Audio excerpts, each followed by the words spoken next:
নমস্কাৰ, সকলোকে স্বাগতম জনাইছোঁ। মই জাহিদুল ইছলামে। আপোনালোকে চাই আছে ভয়েস অফ কলগেছিয়া। ভয়েস অফ কলগেছিয়াৰ আজি এক বিশেষ অনুষ্ঠান আয়োজন কৰিবলৈ ওলাইছোঁ। সেয়া হ'ল জনীয় উপনিৰ্বাচন সংক্ৰান্তত আমি বিশিষ্ট কেইগৰাকীমান ব্যক্তিক মাতি আনিছোঁ। তেওঁলোকৰ পৰা আমি জানিব বিচাৰিম জনীয় উপনিৰ্বাচনৰ পৰ্যালোচনা আৰু তেওঁলোকক আমি পৰিচয় কৰাই দিবলৈ বিচাৰিছোঁ। এয়া আমাৰ মাজত উপস্থিত আছে বিশিষ্ট অভিনেতা তথা সাংবাদিক নজমুল হক ডাঙৰীয়া। নমস্কাৰ। এখেত হ'ল বিশিষ্ট সাংবাদিক শহীদুল ইছলাম ডাঙৰীয়া। নমস্কাৰ। লগতে উপস্থিত আছে প্ৰতিষ্ঠিত ব্যৱসায়ী তথা স্তম্ভ লেখক দেৱান মুজাম্মেল হুছেইন ডাঙৰীয়া। নমস্কাৰ। এখেত হ'ল শিক্ষাবিদ তথা প্ৰবীণ সাংবাদিক আবু বাকাৰ ছিদ্দিক ডাঙৰীয়া। নমস্কাৰ। আহক আমি তেওঁলোকৰ পৰা জানিব বিচাৰিছোঁ জনীয়া উপনিৰ্বাচনত বৰ্তমান তেওঁলোকে কেনেধৰণৰ বিধায়ক হোৱা বিচাৰিছে। আমাৰ অতিথি প্ৰথমে আমি জানিব বিচাৰিছোঁ নজমুল হক ডাঙৰীয়াৰ পৰা তেখেতে কি কয়, জনীয় সমষ্টিত কেনেধৰণৰ বিধায়ক তেওঁ বিচাৰিছে। গুৰুত্বপূৰ্ণ সময়ত গুৰুত্বপূৰ্ণ পৰ্যবেক্ষণ আলোচনা আৰম্ভ কৰিছে। আমাৰ জনীয়া সমষ্টিখন অসমৰ 126টা সমষ্টিৰ ভিতৰত এটা পিছপৰা সমষ্টি। এই সমষ্টিখনত বৰ্তমানৰ বৰপেটা লোকসভাৰ সমষ্টিৰ সাংসদ আব্দুল খালেক চাহাব প্ৰতিনিধিত্ব কৰিছিল। তেখেত MP হোৱাৰ পিছত সমষ্টিখন খালী হৈ আছে। সেই নিমিত্তেই আজি উপনিৰ্বাচন হ'বলৈ ওলাইছে। আমি জনীয়া সমষ্টিত এনেকুৱা এজন প্ৰতিনিধি বিচাৰিছোঁ, যিজন প্ৰতিনিধিয়ে জনীয়া সমষ্টিৰ চুকে কোণে থকা বিভিন্ন ধৰণৰ সমস্যা, খৰাখনীয়া সমস্যা, বানপানী সমস্যা, নিবনুৱা সমস্যা, কৃষকৰ সমস্যা, শিক্ষাৰ সমস্যা ইত্যাদিকে আদি কৰি বিধানসভাৰ বাহিৰে ভিতৰে সবলভাৱে দাবী উত্থাপন কৰিব পৰা এজন দক্ষ বিধায়ক আমি আমাৰ এই সমষ্টিখনৰ পৰা নিৰ্বাচিত হোৱাটো বিচাৰিছোঁ। ধন্যবাদ নজমুল হক ডাঙৰীয়া। মই জানিব বিচাৰিছোঁ বিশিষ্ট সাংবাদিক শহীদুল ইছলাম ডাঙৰীয়াৰ পৰা তেখেতে কেনেধৰণৰ বিধায়ক হোৱা বিচাৰে জনীয়া সমষ্টিৰ বাবে। আপোনালোকে নিশ্চয় জানে যে সৰ্বপ্ৰথমবাৰৰ কাৰণে জনীয়া সমষ্টিত উপনিৰ্বাচন অনুষ্ঠিত হ'বলৈ লৈছে। ভাৰত স্বাধীন হোৱাৰ পিছৰে পৰা আজিলৈকে আমাৰ এই সমষ্টিখনত বিধায়ক আহিছে আৰু বিধায়ক গৈছে। সমষ্টিখনৰ বিশেষ উন্নতি সাধিত হোৱা নাই। সমষ্টিখন বিভিন্ন সমস্যাৰে জৰ্জৰিত। ইয়াৰ মূল সমস্যা ক'বলৈ গ'লে প্ৰথমতে আছে আপোনাৰ গৰাখহনীয়া সমস্যা, বানপানীৰ সমস্যা, ৰাস্তা ঘাটৰ সমস্যা, চিকিৎসাৰ সমস্যা, শিক্ষাৰ সমস্যা, এনেকুৱা এশৈবৰী সমস্যাৰে জৰ্জৰিত আমাৰ এই সমষ্টিখন।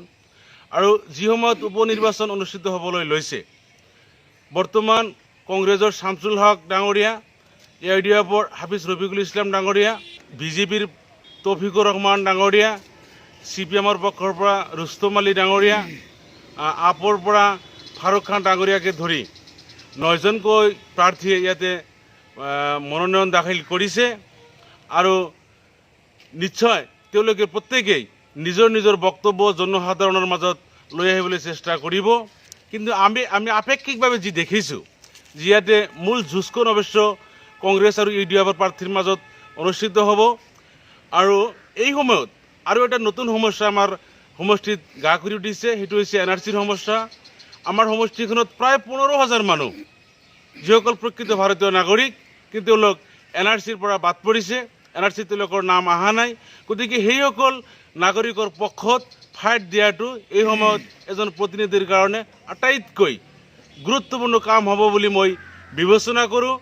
আৰু তাৰ পিছতে হৈছে, যিহেতু আমাৰ নদী ভাঙাৰ সমস্যাটো আছে বুলি মই আগতেই কৈছোঁ, যে গৰাখহনীয়া ৰোধ কৰাৰ কাৰণে এটা স্থায়ী ব্যৱস্থা গ্ৰহণ কৰা, আৰু তাৰ লগতে আমাৰ সমষ্টিখন কৃষিজীৱী মানুহৰ বসতি, কৃষি প্ৰধান এটা সমষ্টি।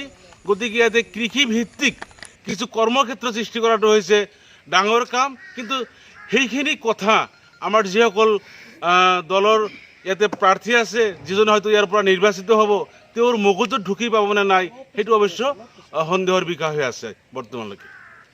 নমস্কাৰ শহীদুল ইছলাম ডাঙৰীয়া। এইবাৰ আমি জানিব বিচাৰিছোঁ প্ৰতিষ্ঠিত ব্যৱসায়ী তথা স্তম্ভ লেখক, তেখেতৰ পৰা আমি জানিব বিচাৰিছোঁ এইবাৰ কি দেখিছে, তেওঁ উপনিৰ্বাচনত কেনে প্ৰাৰ্থী তেওঁ বিচাৰিছে। প্ৰথমে মই শুভেচ্ছা তথা ধন্যবাদ জ্ঞাপন কৰিছোঁ আজিৰ অনুষ্ঠান অনুষ্ঠিত কৰাৰ বাবে। আৰু এই সুযোগতে মই সমূহ জনীয়াবাসীলৈ মই আন্তৰিক শুভেচ্ছা অভিনন্দন জ্ঞাপন কৰিছোঁ। চাওক, আমাৰ জনীয়া সমষ্টিখন বিভিন্ন সমস্যাত জৰ্জৰিত। স্বাধীনোত্তৰ ভাৰতবৰ্ষত বাকী সমষ্টিসমূহৰ লগত তুলনা কৰিলে আমাৰ জনীয়া সমষ্টি যথেষ্ট পিছ পৰি আছে। জনীয়া সমষ্টি কিছুমান অত্যন্ত গুৰুত্বপূৰ্ণ বা আপোনাৰ স্পৰ্শকাতৰ সমস্যা হ'ল গৰাখহনীয়া সমস্যা, আপোনাৰ ৰাস্তা ঘাট, স্কুল কলেজত পিছপৰা, আমি শিক্ষাত আমি বহুত অসুবিধা পাই আছোঁ, আমি স্বাস্থ্য ক্ষেত্ৰত বহুত অসুবিধা পাই আছোঁ। আমাৰ কলগেছিয়াত বৰপেটা জিলা অসামৰিক চিকিৎসালয় যদিও আছে, কিন্তু তাত পৰ্যাপ্ত পৰিমাণে ডক্টৰ নাই, ঔষধ নাই, অন্যান্য পৰিস্থিতি নাই। কিন্তু এইসমূহ সমস্যাৰ উপৰিও সকলোতকৈ বৰ্তমান জটিল ৰূপ ধাৰণ কৰা সমস্যা হ'ল আমাৰ নাগৰিকত্বৰ সমস্যা। মানুহ হিচাপে আমি অসমত জীয়াই থকা এতিয়া এক জটিল মুহূৰ্তত উপনীত হৈছোঁ। অকল জনীয়া সমষ্টি বুলি নহয়, সমগ্ৰ অসমখনতে এইটো সমস্যা আছে। কিন্তু জনীয়া সমষ্টি নিৰ্বাচন উপলক্ষে আমি জনীয়া সমষ্টিৰ সমস্যাসমূহ আমি আলোকপাত কৰিব লাগিব। যিহেতু আমাৰ ইতিমধ্যে NRCৰ কাম সম্পূৰ্ণৰূপে শেষ হোৱাই নাই, NRCৰ ওপৰত বিভিন্ন ধৰণৰ বিতৰ্ক চলি আছে। আমাৰ এইটো সমষ্টি আৰু অসমৰ অন্যান্য সমষ্টিও এক নিৰ্দিষ্ট শ্ৰেণীৰ মানুহক দি ভোটেৰে তেওঁলোক মৌলিক অধিকাৰৰ পৰা বঞ্চিত কৰা হৈছে। তাৰোপৰি ইয়াতকৈ আৰু এটা ভয়ানক ইছ্যু এটা গঠন কৰিব, ইছ্যু এটা গঢ় দি আছে আমাৰ অসমৰ ৰাজনীতিবিদসকলে। সেইটো হ'ল খিলঞ্জীয়া ৰক্ষা কৱচ নামৰ এটা আইনৰ জৰিয়তে এটা নিৰ্দিষ্ট জনগোষ্ঠী, বিশেষকৈ মুছলমানসকলক আৰু বাংলাভাষী হিন্দুসকলক বিভিন্ন অধিকাৰৰ পৰা বঞ্চিত কৰিবৰ কাৰণে এটা মহাকুচ চক্ৰান্ত ৰচনা কৰি আছে। এনেকুৱা এটা জটিল পৰিস্থিতিত এনেকুৱা আমি এজন ব্যক্তি পঠাব লাগিব দিছপুৰলৈ। সেয়া উপনিৰ্বাচনৰ সন্মুখত 1.5 বছৰে থাকক, 2 বছৰে থাকক, আৰু যিমান দিন থাকক, দিনৰ লগত কথা নহয়, কিন্তু আমাৰ সমস্যাৰ লগত মিলিব পৰাকৈ এজন যোগ্য প্ৰতিনিধি আমি পঠাব লাগিব। এই ক্ষেত্ৰত মই কোনো দলমত ভিত্তিত মই কথা কোৱাটো মই পচন্দ নকৰোঁ। দলমতৰ ঊৰ্ধত থাকি আমি এজন যোগ্য, অভিজ্ঞ, যিজন ব্যক্তিয়ে ইতিমধ্যে আমাৰ এইবোৰ সমস্যাত জৰ্জৰিত হৈ আছে, আমাৰ কাৰণে ফাইট কৰিছে, আমাৰ কাৰণে তেওঁ পথে ঘাটে আপোনাৰ সংসদত বা টিভি টক শ্ব'ত যিকোনো অনুষ্ঠানত আমাৰ কাৰণে ফাইট কৰি আছে, তেনেকুৱা এজন ব্যক্তিক আমি পঠাব লাগিব। সকলোতকৈ প্ৰয়োজনীয় কথা হ'ল মানুহজন কিন্তু নিকা ভাৱমূৰ্তি হোৱা অত্যন্ত প্ৰয়োজন। ঠিকা ঠাকলি কৰা, বিভিন্ন দুৰ্নীতিত জড়িত এজন ব্যক্তি যদি আপোনাৰ এনে কথা কোৱাত অলপ পাৰ্গত হয়, তেনেকুৱা পাৰ্গত লোকৰ দ্বাৰা সমাজখনে কিবা ভাল কিবা পোৱাৰ আশা কৰাৰ একেবাৰে ক্ষীণ। সেয়েহে মই ভাবোঁ এজন নিকা ভাৱমূৰ্তি থকা ব্যক্তি আৰু আমাৰ সমস্যাসমূহৰ লগত জড়িত থকা এজন ব্যক্তিক আমি এইবেলি দিছপুৰ পঠাব লাগিব। এইবাৰ আহিছে আমাৰ বিশিষ্ট শিক্ষাবিদ তথা প্ৰবীণ সাংবাদিক আবু বকাৰ ছিদ্দিক ডাঙৰীয়াৰ ওচৰলৈ। কেনেধৰণৰ প্ৰতিনিধি আপুনি বিচাৰিছে জনীয়া সমষ্টিত? নমস্কাৰ। আমাৰ জনীয়া সমষ্টিৰ যিটো উপনিৰ্বাচন হ'বলৈ লৈছে, উপনিৰ্বাচনৰ ক্ষেত্ৰত মোৰ পূৰ্ব বক্তা অভিনেতা নজৰুল হক ডাঙৰীয়াই কৈ গৈছে যে অসমত 126টা বিধানসভা সমষ্টি আছে। 126টা বিধানসভা সমষ্টিৰ ভিতৰত ক'বলৈ গ'লে আমাৰ জনীয়া বিধানসভা যিটো সমষ্টি, এইটো মানে অসমৰ মানচিত্ৰৰ পৰা বিলীন হোৱাৰ পথত ক'বলৈ গ'লে। কাৰণ যিটো গৰাখহনীয়া নদীৰ গৰাখহনীয়া, বানপানীৰ যিটো সমস্যা, ইতিপূৰ্বে আমাৰ বহুতো ৰাজনীতিবিদ গৈছে, তেওঁলোকক আমি ভোট দি বনাই দিছোঁ, কিন্তু বিধানসভাৰ মজিয়াত যিটো বলিষ্ঠ কোনো ধৰণৰ পদক্ষেপ তেওঁলোকে আজিলৈকে ৰখা নাই। আৰু তেনেকৈ ৰাখিলে আমাৰ যিটো গৰাখহনীয়া, জনীয়া সমষ্টিৰ একেবাৰে পূবফালে যিটো আপোনালোকে যিটো বেকি গৰাখহনীয়া চাউল খোৱা, ইপিনে পশ্চিম পিনে যিটো আছে আপোনাৰ ইছবপুৰ মানা নদীৰ যিটো গৰাখহনীয়া, আজিলৈকে কিন্তু মানা গৰাখহনীয়াত আৰু বেকি নদীৰ পূবফালে যিটো গৰাখহনীয়া আছে, এই গৰাখহনীয়াত হাজাৰ হাজাৰ মানুহবিলাক মানে ৰাস্তাৰ বাটত মানে পলিথিনৰ ঘৰ বান্ধি থাকি আছে। এওঁলোকৰ প্ৰতি কোনো ৰাজনীতিবিদৰ কিন্তু আহ্বান পৰা নাই, কোনো ধৰণৰ গুৰুত্ব দিয়া নাই। গতিকে মই ভাবোঁ আমাৰ আসন্ন নিৰ্বাচন যিটো উপনিৰ্বাচন হ'ব, এই উপনিৰ্বাচনত মানে আমাৰ সমষ্টিত বিভিন্ন দলৰ পৰা 9জন প্ৰতিনিধি যদিও আহিছে, প্ৰত্যেকে নিজৰ নিজৰ কাম কৰিব বুলি আমাৰ জনসাধাৰণৰ মাজত আহিব। কিন্তু আমি সেইটো নহয়। আমাৰ বিশিষ্ট সাংবাদিক শহীদুল ইছলাম ডাঙৰীয়াই ইতিপূৰ্বে কৈ গৈছে যে আমাৰ জনীয়া সমষ্টিৰ 15,000 মানুহৰ মানে যিটো আমাৰ NRC যিটো সমস্যা, এই সমস্যাটো এটা ডাঙৰ সমস্যা হৈ আছে।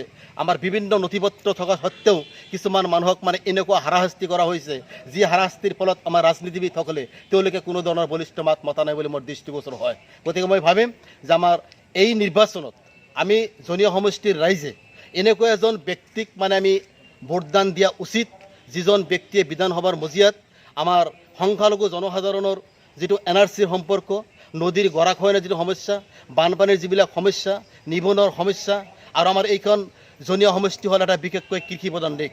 এই কৃষি প্ৰধান দেশৰ মানুহৰবিলাক একেবাৰে কমপ্লিট ইছপৰৰ পৰা আদি কৰি চাওৰা জনতা বজাৰ হৈ গ'লে এটা মেৰুদণ্ড স্বৰূপ ৰাস্তা হ'ল আমাৰ এইটো সৰ্বকলৈ যিটো। আজি আপোনালোকে চাওক যে আমাৰ বালিকুৰিৰ ফালৰ পৰা সেই বালিকুৰিৰ ফালৰ পৰা জনতালৈকে সেইখিনি আপুনি যিখিনি যাব 100 এবোৰে সমস্যা ৰাস্তাৰ মাজত মানে পুখুৰী সদৃশ, তাত যদি মাছ এৰি দিয়া হয় সেই মাছ বহুত ডাঙৰ হ'ব। কিন্তু এইবিলাক কি আমাৰ প্ৰতিনিধি দেখা নাই নেকি? গতিকে আমি ভাবিম যে আমাৰ যিজন ব্যক্তিয়ে এই ৰাস্তা ঘাট কৃষি প্ৰধান দেশ আমাৰ এখন খুব অতিকে এই অঞ্চলৰ মানুহে যথেষ্ট খেতি বাতিত মানে লাগি থাকে, শস্য উৎপাদন কৰে, কিন্তু তেওঁলোকৰ শস্যখিনি বজাৰত বিক্ৰী কৰাৰ কাৰণে মানে ভাল এখন ঠাই, এখন শীতল ভঁৰাল নাই যে তাতে ৰাখি থ'ব বস্তুখিনি 2 দিন পিছত বিক্ৰী কৰিব পাৰিব। গতিকে এনেকুৱা 100 এবোৰো সমস্যা আছে। গতিকে এইবাৰ মই আমাৰ বিশিষ্ট মানে প্ৰতিষ্ঠিত যিজন মানে ব্যৱসায়ী মুজাম্মেল হক ডাঙৰীয়া কথাষাৰ কৈ গৈছে যে আমি এইবাৰ মানে ক'বলৈ গ'লে ব্যক্তিকেন্দ্ৰিক, আমি কোনো দল মত চিনি নাপাওঁ, আমাৰ এই সমস্যাবিলাক যিয়ে মানে সমাধান কৰি দিব আৰু এনেকুৱা এজন ব্যক্তিক আমি ভোট দি বিধানসভাৰ মজিয়ালৈ আমি পঠাই দিম বুলি আমি ভাবোঁ। হয়, আমি তেওঁলোকৰ পৰা জানিলোঁ কেনেধৰণৰ বিধায়ক হোৱা বিচাৰিছে, কেনেধৰণৰ জনপ্ৰতিনিধি বিচাৰিছে জনীয়া সমষ্টিত।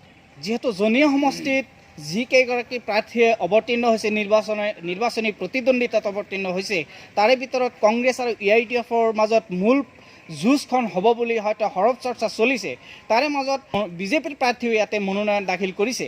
গতিকে এই ক্ষেত্ৰত বিজেপিৰ প্ৰাৰ্থীগৰাকী কি ধৰণৰ প্ৰভাৱ পেলাব জনীয়া সমষ্টিত, আপুনি কি কয়?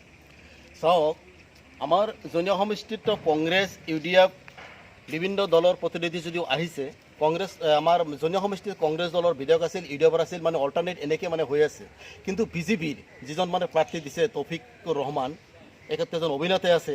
কিন্তু ঘটনা এটা হৈছে যে বিজেপিৰ আমাৰ ষ্টেটত যদি মানে গভৰ্ণমেণ্ট আছে বিজেপি, কেন্দ্ৰত আছে বিজেপি, কিন্তু সংখ্যালঘু মানুহৰ ক্ষেত্ৰত বিজেপিৰ যিটো ভূমিকা আপোনালোকে সকলোৱে জানে যে শিলাদিত্য ডাঙৰীয়া তেখেতৰ মানে যিবিলাক বক্তব্য দিয়ে, আৰু সেই বক্তব্য বিষয়ে মই দুনাই ক'ব নোখোজোঁ, সংখ্যালঘু মানুহক তেওঁ মানে এইটো এটেক কৰি মানে যিবিলাক বক্তব্য দিয়ে। গতিকে এই ক্ষেত্ৰত জনীয়া সমষ্টিৰ মানুহে ভালকৈ বুজি পাব যে বিজেপি কিমানখিনি দলত আগবাঢ়ি যাব। কিন্তু মোৰ এটা দৃষ্টিগোচৰ হয় বিজেপি সিমানখিনি আগবাঢ়ি যাব নোৱাৰে। আমাৰ কংগ্ৰেছ আৰু UDFৰ মাজত এইটো মানে বেছি মূল যুঁজ হ'ব বুলি মই ভাবোঁ। একাংশ লোকে ক'ব বিচাৰিছে যে জনীয়াত বিজেপিৰ উত্থান হৈছে। আপুনি কি ভাবে, সঁচাকৈ বিজেপিৰ উত্থান হৈছেনে, আৰু কি ধৰণৰ প্ৰভাৱ পেলাব বিজেপিৰ প্ৰাৰ্থীগৰাকী? ধন্যবাদ জাহিদুল ইছলাম।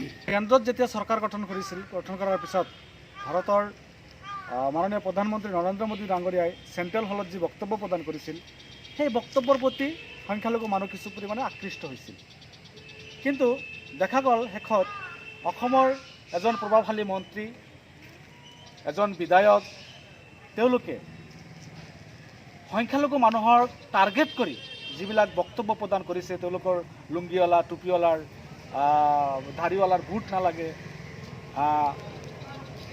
2014 চনৰ 31 ডিচেম্বৰৰ আগত অহা হিন্দু, জৈন, খ্ৰীষ্টান তেওঁলোকক ভাৰতত নাগৰিকত্ব প্ৰদান কৰিব, এই ক্ষেত্ৰত কিন্তু মুছলমানসকলক বাদ পেলাই গৈছে।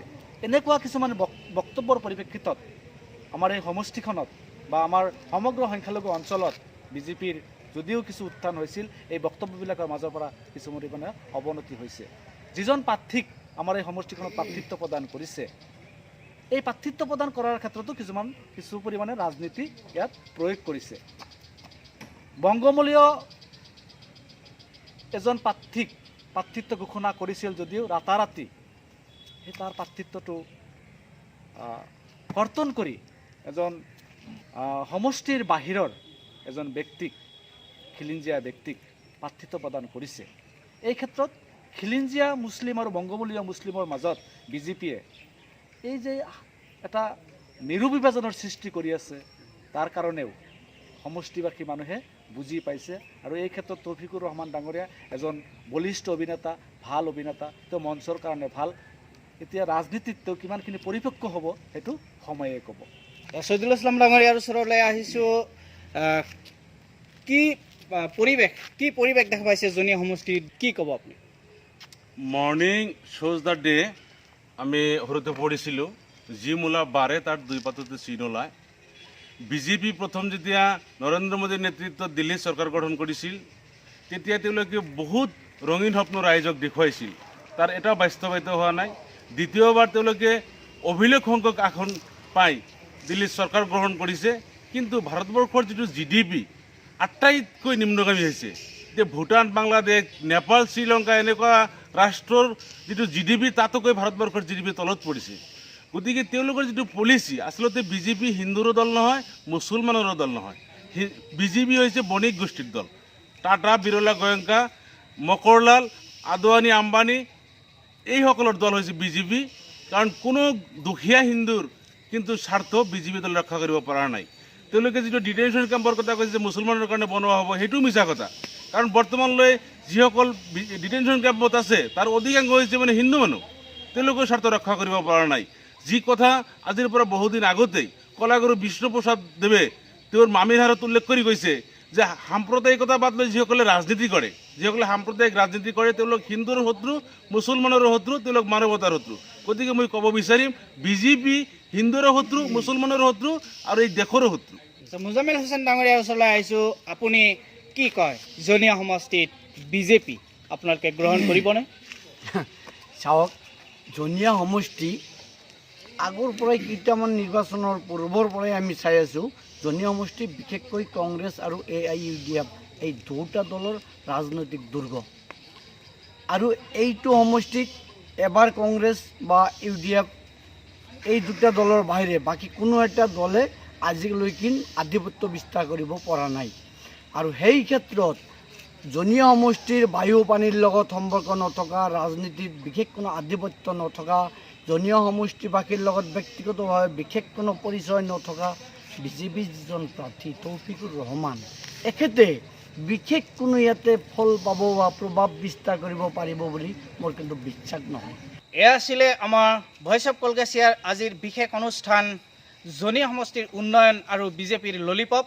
এয়া আমাৰ মাজত উপস্থিত আছিলে কেইগৰাকীমান বিশিষ্ট ব্যক্তি। আমি তেওঁলোকৰ পৰা আমি জানিব পাৰিলোঁ জনীয়া সমষ্টিৰ উন্নয়নৰ স্বাৰ্থত কেনেধৰণৰ প্ৰাৰ্থী জনীয়া সমষ্টিত তেওঁলোকে বিচাৰিছে। শেষত ভইচ অফ কলগেছিয়াৰ দৰ্শকসকলক মই অনুৰোধ জনাইছোঁ, আমাৰ এই ভইচ অফ কলগেছিয়া ইউটিউব চেনেলটো ছাবস্ক্ৰাইব কৰিব, লাইক কৰিব, কমেণ্ট কৰিব আৰু ভাল লাগিলে শ্বেয়াৰ কৰিব। আমি নিশ্চয় অপেক্ষা কৰিম অহা 24 অক্টোবৰত যি উপনিৰ্বাচনৰ ফলাফল ঘোষণা কৰিব, তাত কোনে শেষ হাঁহি মাৰিব সেয়া আপোনালোকে বিবেচনা কৰিব। আপোনালোকৰ ৰায়দানৰ ওপৰত ভিত্তি কৰিব, সেয়া আমি সময়তহে আমি দেখিবলৈ পাম। ধন্যবাদ।